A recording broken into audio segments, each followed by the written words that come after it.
Today we are at Willoughby's talking to Ken Edwards from Panasonic about the very hot, very desirable GF1 camera. It's a DSLR? Correct. Well, it's an interchangeable lens camera. Okay, so is so it... like a digital SLR, but what makes it different from your typical digital SLR is that it is a micro four thirds mirror-free design camera. So is it a DSLR? Or is it a point and shoot? It would fall into the SLR category, but it's not your traditional SLR in the sense that it has a mirror-free design, meaning that there is no mirror or pentaprism. So the main benefit behind that is that it allows it to be virtually 33% smaller than your standard SLR camera. Okay, but like an SLR, it has the Yes, quality of it is interchangeable lenses. Exactly. Why don't you tell me about the lenses a little bit?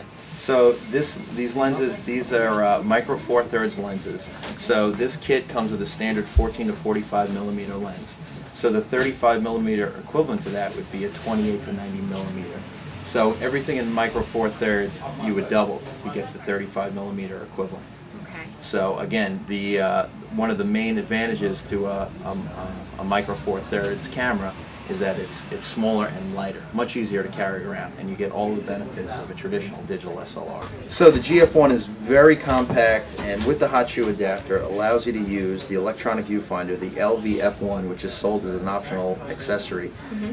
And one of the benefits to this viewfinder is that this camera also has a built-in pop-up flash. With a touch of a button, this flash is able to be actuated, and it's not in the way of the viewfinder, so they both can be used at the same time together. This is something called Intelligent Auto, as the majority, all of our line does. There's Intelligent Auto that kind of takes the guesswork out of photography. Okay. It'll adjust the ISO, the f-stop accordingly, but there's also shutter priority, aperture priority, and full manual mode. Okay, so well. you can set different things separately, and then also completely can take control of how you want your picture to look. Exactly. Okay. Exactly. Great. And let's see, how many megapixels is this? This is a 12.1 megapixel camera. And what is the ISO on this camera? The ISO range is from 80 to 3200. Wow, so it shoots really well in In low light situations, absolutely. That's great. This camera is also doubles as a camcorder. Records AVC HD Lite, which records 720p. No, what was that? AVC HD Lite. So AVC HD is the new one of the newer formats for recording motion video. Okay. So the advantage of that is that you can record this video and that you can play it back on Blu-ray players using traditional DVD type format discs. Very cool. And can you plug this right into your TV? You can. You can? You can. With a mini HDMI cable, this can plug right into your Panasonic high definition television. You can play back with a touch of a button. Great. That's great. And what type of battery does it take? It runs on a lithium-ion battery. Okay. Rechargeable? Yes, this rechargeable. It charges in 120 minutes or less. Okay, good. That's Completely exactly dead. what I was just going to ask. How many frames per second on this camera? Approximately 3 frames per second. Okay. And would you say that the menu and sub-menu of this camera are easy to navigate? I would say so, with the touch of a button. So again, to access the menu, touch of a button, and then here we have a range of flash options. Scrolling over here are different various film modes: standard, dynamic, nature, smooth, nostalgic. These are different stabilizer modes. Well, you can have the OIS, optical image stabilization, on at full time, or in option 1, it's only when I have to press the shutter lag. These are different various video modes, and again, we can record in JPEG. This also records in AVC HD Lite, or in VGA mode. Different aspect ratios that I could choose here: 16:9, so your images will look great on your big screen, flat screen TV. 1:1, 4/3, traditional, 3:2, and again 16:9.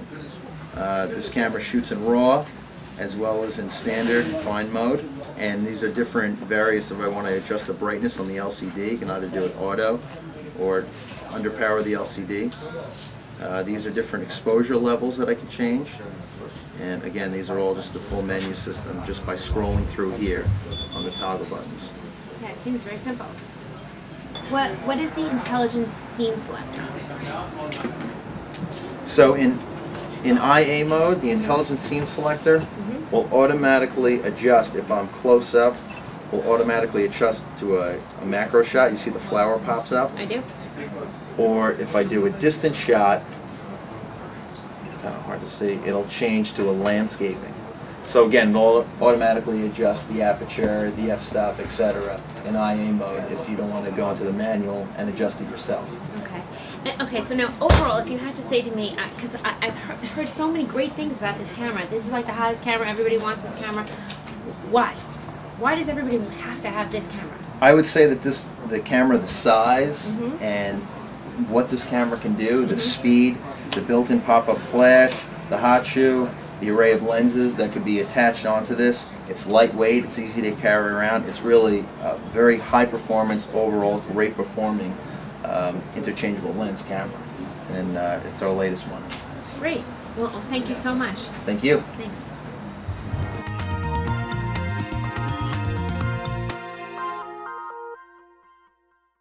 Hi, I'm Deanna from PhotoAmerica.tv, and this is Cliff Hausner. He's a professional photographer in New York City for the last 25 years. Okay, we're talking about the very, very, very hot, very popular GF1, which is another Micro Four Thirds camera, which is this latest and greatest in this new technology of Micro Four Thirds. I think I mentioned in a previous talk that we've had about these Micro Four Thirds that there's only 4 in the marketplace right now. The GF1, GH1, the G1, and the Olympus EP1. Again, it's a mirrorless design that's somewhere between a DSLR and a point and shoot. It is about 30% smaller than a DSLR, but it is the sensor is 9 times larger than a point and shoot. So it's bigger. The body itself is bigger than a point and shoot, but it is considerably smaller than a DSLR still. However, it does have interchangeable lenses, so it gives you that flexibility of changing lenses and shooting more like a DSLR, where you have the option of being more professional, and not so much like just a typical point and shoot user. I have a good friend of mine who is a digital tech, meaning he digital techs for very, very expensive cameras and using very expensive cameras, and he absolutely loves this camera. I mean, he's used it. He's used it now for the last. This camera very, that you're holding, very borrowed difficult. from Panasonic. Right, because it's almost impossible I literally to get. had to like beg, steal, borrow to get. I got it right from the company. Right, and he loves it because he likes the feel of it. It feels very much like the old-fashioned cameras that he used to carry around, but also has really amazing quality of beautiful quality screen in the back, live view, which we're looking at kind of right now. You're kind of able to see. Wow, scary, but you can see. Deanna in this image here, no, not mean at all, but and I can follow her with that live view. I kind of like the way it looks, but it has, and if you actually take a look at some of the features, some of the way the camera is set up, it really does have a feel, very retro feel in terms of the way the camera is set up, similar to what I might be used to in cameras I've used previously. I do like the feel of it. I love the weight of it. And if my buddy's using it and he's a digital tech and he loves the quality of the images, that speaks enough to me for the quality of the image, even though you are working with a smaller chip size. So he's able to take this out with him. We go out on location, he'll go out with other photographers, and where he's actually digitally teching for them, but at the same time he's able to do his grab shots of things that he wants to shoot. Yeah, it has 720p high def video. I mean, it's described as a small, elegant, very powerful camera. Great quality stills, great quality video. This is a very popular camera right now. Everybody wants it. They're just selling off the shelves. I also very much like that it has manual as well as autofocus mode on it as well. So I mean, and you have a place a hot shoe on the top of it. Yeah, it's a hot camera. Yep.